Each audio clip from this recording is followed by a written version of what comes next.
What's going on, everybody? I hope you're enjoying this video series, Too Far Under the Plane. And really one of the ways that I wanted to finish this up is I want to finish this up with two of my favorite drills to really minimize that early extension or that excessive outward movement towards the golf ball that players suffer from: contact issues, start line, curvature, the height of the golf ball, everything. So let's get into this. So this drill and this video right here that we're going to go into is going to really bring a lot of focus into what we're doing with our trail ankle, our knee, and our hip, and the directional movement of it, and a way that we can actually create a feedback source right here. So I think we would all agree our pressure has to get to our lead side, okay? Now, there's orders and there's directions in which we can get that pressure there. And I think where a lot of us right here, where a lot of us start, is our very first movement here becomes out, and then it becomes up before we start to create that actual rotational piece. And I think this is kind of what sends us into this shot right here, to where when I swing this back, I fire this forward out and I try and rotate late, that's what creates kind of that thin block right there. So being able to actually train what the trail leg does is really important. Now, we also did a video here on this trail foot back, learning how to move our rotation into our lead side. Now, not everybody's going to want to play golf with their trail foot back, so we need a gateway drill to help us start to learn how to move that direction from more of a normal stance to even a slightly modified trail leg back stance. And here's the way that I like to do it. This drill right here, I would call this the shin breaker. So what you'll take is you'll take a basket like this, okay? And with this basket, after we get a golf ball, what we would do is we would take our normal setup position right in here. And again, this is the purpose of this, is to minimize the too far under the plane. So we'll take our normal setup right here, and I'm going to take this basket and I'm going to place it underneath my right foot. Got to get a little closer right there. So this is underneath my right foot. So you can see I've got about a finger's width right here in between this basket. So if I get to the top here and I move this shin, which would be also moving my right hip, my right knee, and I'm starting to extend the ankle too early here, that's going to be moving me into the actual golf ball.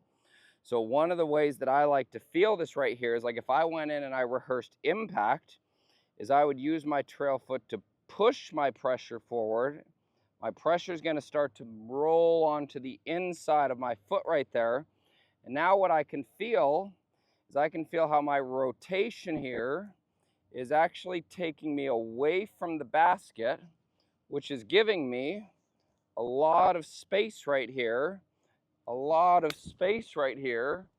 for my arms to work. So you can see how my shin right there is still away from this basket. And so what this gives me a source feedback-wise is, what was my initial directional movement? Was my initial directional movement out for too long? Was it forward towards the target? Or was my initial directional movement away from the ball? I think the sequence would go like this. I think it would go forward, so we would get our horizontals in. Then we would start to rotate.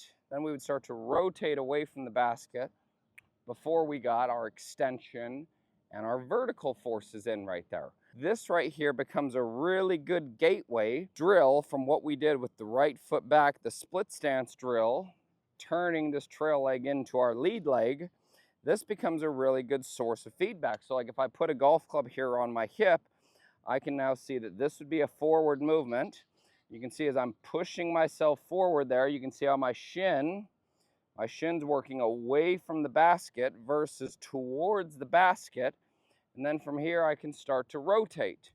And again, I think a really good cue that you can use inside of this is taking the center of the pelvis and moving it away from this basket, forwards and away, inwards.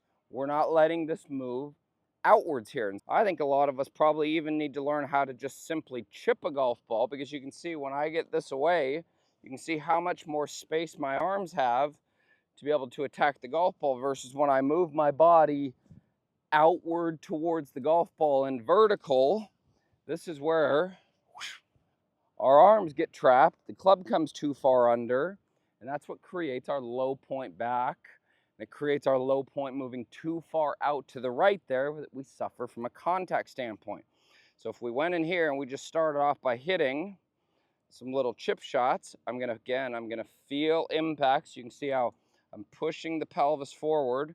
I'm moving away from where this basket is, keeping my head on center. So there's my impact feel. And then I'm gonna go ahead and hit one right there with just a little half backswing. So I'd be in here, and I'd go that way. Okay, so that would be one of the places there that I would start. Now again, I think once we set up to another ball, I think the rehearsal standpoint of this is incredibly important. So again, if I face you right here, we're gonna be going forward. So the center of our pelvis is over our shoe. We're moving it back the direction of the heel. I'm saying, how long can I actually turn without hitting this basket? And if you notice this, if I move the basket out, you can see as I'm pushing myself forward, this is what starts to move me into more of a bank. Then as I rotate, there's where my foot is. My trail hip right here can start to rotate forward as well. And I think another good checkpoint here is if you watch my right heel doesn't leave the ground early, and it doesn't spin backwards. I think this is where we see a lot of early extension right here come in from. So let's bring the basket back in. We're gonna start to add some length to it. You take this, I'd set up to the golf ball right in here, throw that underneath your right foot, give yourself about a finger's width of space right there. Now again, go through this order. Setup, so I'm gonna push the pelvis forward. I'm gonna move it inwards. Now I can feel all the space right there that I have. I'm gonna replicate that so it feels like I'm actually pulling myself more away from the golf ball versus out and towards the golf ball. I'll feel that again. You can see how much space I have between my shin, and then we'll let it go right here.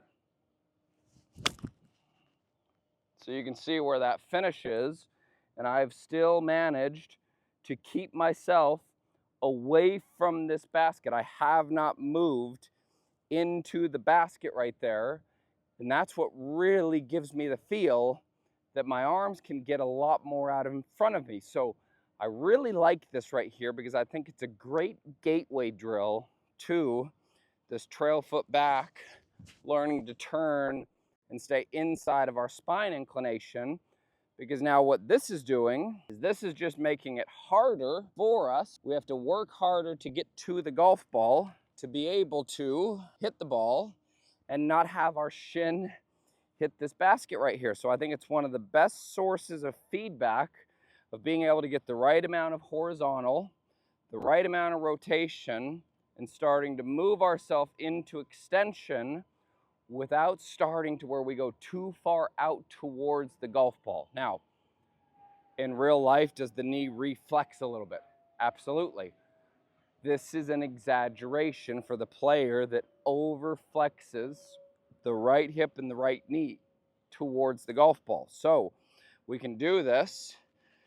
Basically, we could spend a whole entire practice session right in here hitting shots and keeping that as a goal right here.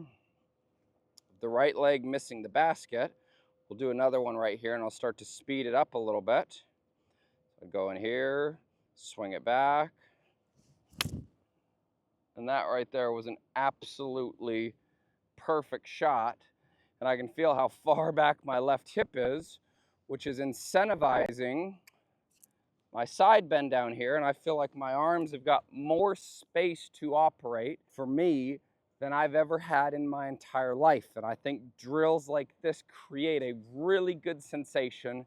They give us a ton of feedback to where we have the ability to make and feel that change that we need to do, because again, it's going to feel very different if you're the player that's been moving the direction of the golf ball for far too long. This is going to feel quite a bit different here, but it's a great gateway drill to a video that we did earlier in our series inside of that split stance. So I hope this helps. Please let me know if you have any questions on this whatsoever. Leave those in the comments down below. I appreciate all your support. Thank you again for watching. We'll see you next time. I hope you enjoyed this video here. If you haven't, please click that subscribe button. You can also click the bell right there, and that's going to notify you every time that I release a new YouTube video. Also, if you haven't, check out that last video that I did. It's right here, pinned to the screen. Thank you so much for your support. I really do appreciate you watching. If you have any questions, any comments, please leave those below, and I will make sure I get back to each and every one of you. So, thank you again. Appreciate your support. We'll see you next time.